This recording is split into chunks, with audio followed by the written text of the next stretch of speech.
درود بچه ها، خسته نباشید. به چنل من خوش آمدید. مبهم هستم.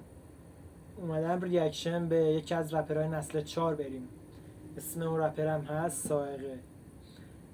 من قبلا آهنگای سائقه رو چند تاشو گوش دادم، کاراش قوی بوده، عالی بوده. اومدیم یه ریاکشنی دروش بریم. خب بریم یه تیکه از آهنگشو گوش کنیم. یه لحظه.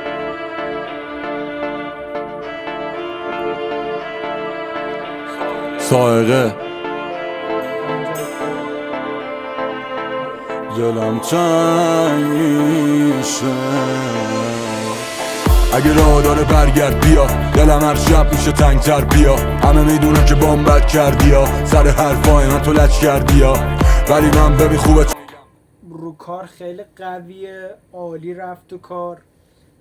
وقتی که خواست شروع کنه شروع قوی داشت، اومد تو کار.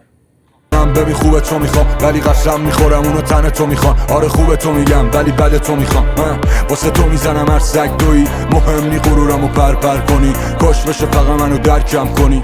دور قلبمو قفس کشیدم، سخته بعد تو واسم نفس کشیدن. هنوز چسبه رو قلبم ته هر تکسی که میدم. رفتی و طعم مرگو چشیدم. تکس فلو یوهی فلو عوض کرد، عالی بود. و کارش اولش یه فلو رفت ولی با فلو قوی رفت جلو.